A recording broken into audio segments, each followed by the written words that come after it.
If you've ever come across the limited by budget in your Google Ads, I'm sure you probably have, you've probably done one of two things. Either you've tried to increase a budget or you've just ignored it. But in most cases, that is the wrong thing to do. And the warning doesn't necessarily mean that you need to spend more on ads. And so in today's video, what I'm gonna do is show you how to remove the limited by budget and how you should actually go about doing this to essentially get better performance out of your ads without you actually having to spend more money. So what I want you to do is I want you to come to Google Ads and you're gonna start by looking at the individual product performance of your campaigns. Now, you probably want to do this over a 60 to 90 day period. Any more than 90 days, you can start to bring in historic data that might no longer be relevant. And 30 days doesn't really give you the full picture, but sort of work with what you've got, right? If you've only got 30, 60 days worth of data, that's all you've got to go off, then fair enough. But just be really careful about making informed decisions to change specific product strategies or remove products and keywords that have maybe only had a handful of clicks and a handful of spend. The more data that we've got, the more informed decisions we can make. We don't want really historic data. So what we want to do when we're in this Google Ads account, right, is we want to go to if I just go to the specific ad account,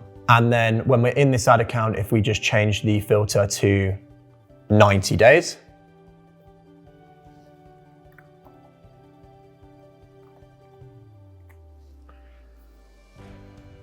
yeah, so we've got 90 days worth of data here, and then we're going to look at one individual campaign, right? So we're just going to look at, because we normally split by category or profit margin, we're just going to look individually at one campaign right now. You can look across your entire inventory if you want to.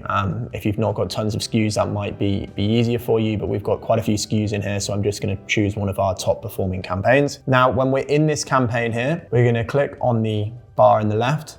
We're going to go down to products, and we're going to click on products, right? So this is going to show us 90 days worth of product data. Make sure that everything that you're bringing in is actually being served by making sure that the status is eligible. Here you've got your product data. So this is how each individual SKU, how each individual product is performing inside this campaign. Now, what we're going to do is make sure that we've got these custom columns set up. So we've got cost, conversions, conversion value, ROAS, impressions, clicks, and price. And then we're going to go ahead and click this download button here. Now, if you don't have these custom columns set up, then just pull them in from custom columns here. But once we click the download, we're going to download this product data to a Google Sheet, and very shortly that should pull everything into a Google Sheet.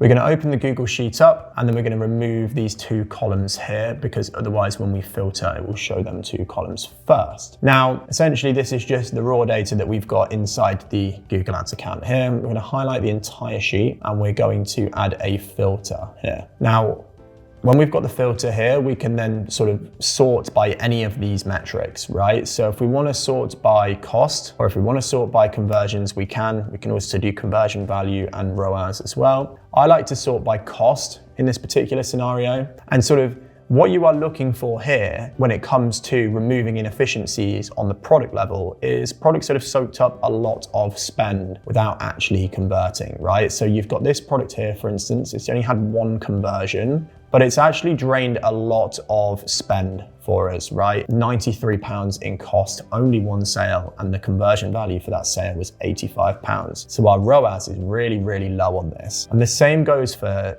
this one here as well, £52 in cost over the last 90 days and absolutely no sales.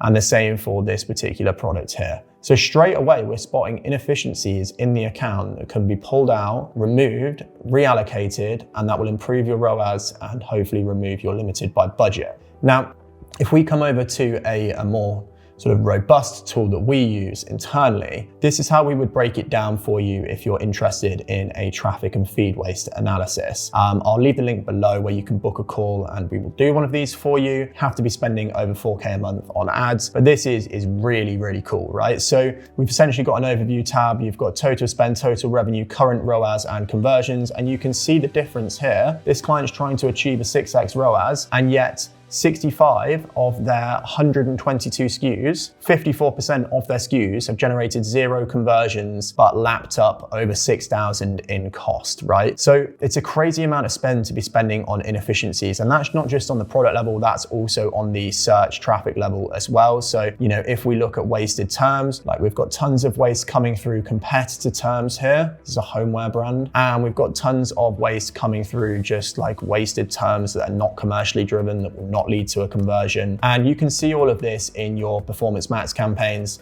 A lot of the time now through search term insights. So if you go to campaign, insights, reports, and then search terms, you can see all of this search term data that's coming through your search campaigns. And you can filter this by cost, and anything that you don't see as relevant, you can click and you can add as a negative keyword, and you will no longer show up for those searches. Obviously, you need to take into account match types. And so depending on how strict you want to be on those keywords showing up or not showing up would depend on the match type that you use. But essentially, this is how we remove waste from the account and improve the overall performance.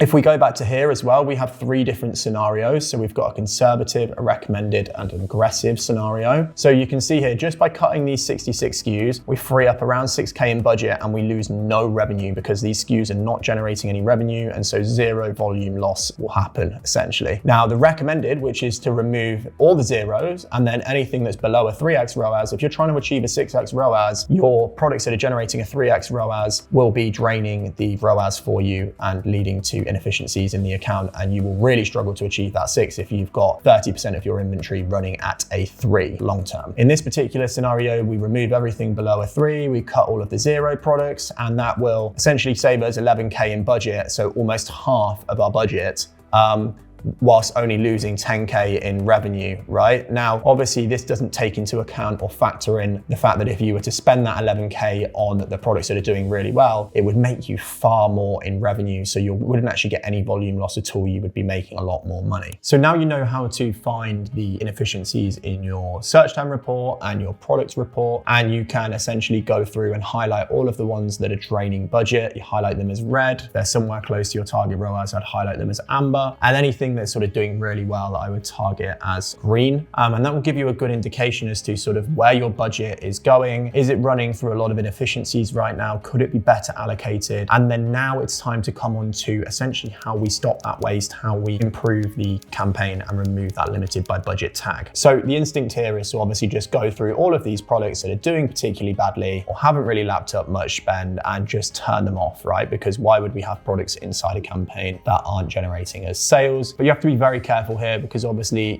some products will just really struggle to get volume because they're being sort of cannibalized by your top performers. So anything that does really well will cannibalize a lot of the spend inside a Performance Max or shopping campaign if you're using automated bidding. And so be very, very careful with that. But essentially what you want to do is go through one by one, looking at your products and looking at your search terms and deciding, do we want to keep advertising this? Is this something that we've sort of allowed to run its course? If it is, fair enough, turn it off. If it isn't, then I would essentially pull it out of the campaign and I would put it into its own catch-all campaign. So by putting it into its own campaign, we can then essentially control the budget we spend on it, the bids we pay for it, and essentially be a lot more targeted with these products rather than having them inside our best sellers campaign, which we're scaling. And then as we add more budget, all we do is just scale the inefficiencies from the low performing search terms and low performing products. On the search term front, if anything is inefficient and it's clearly not commercially driven, or it's DIY shoe repair or something, and you sell shoes online, well then clearly that's obviously a bad search term for you. It's not going to lead to a sale. And so I would just recommend cutting all of those out and pruning that on a fairly regular basis until you can sort of come into your search terms. So your search terms are pretty healthy. You're happy to pay for all of the clicks that you're getting, and they're all fairly commercially driven, getting good click-through rates and leading to sales. That's the way I would think about it. Don't just cut everything that's underperforming. New products do take some time to sort of rise to the top, take some time to get spend distribution because of, cannibalization that can happen with your top performing SKUs when you're using automated bidding. So just tread carefully. A new campaign, a catch-all campaign would be the right thing to do on a low budget with low bids, and just allow these products to sort of gather some more data. And then at that point, if they're still not doing very well, I would turn them off. If they do start to do well, they start to rise up, they start to get good performance and a good ROAS, I would consider then adding them back into your best sellers campaign once they've got some performance data. And that's how I would manage this through, essentially. So another way that you can look at the limited by budget is by using target ROAS and the automated bidding strategy. What target ROAS does, and I think people get confused with target ROAS,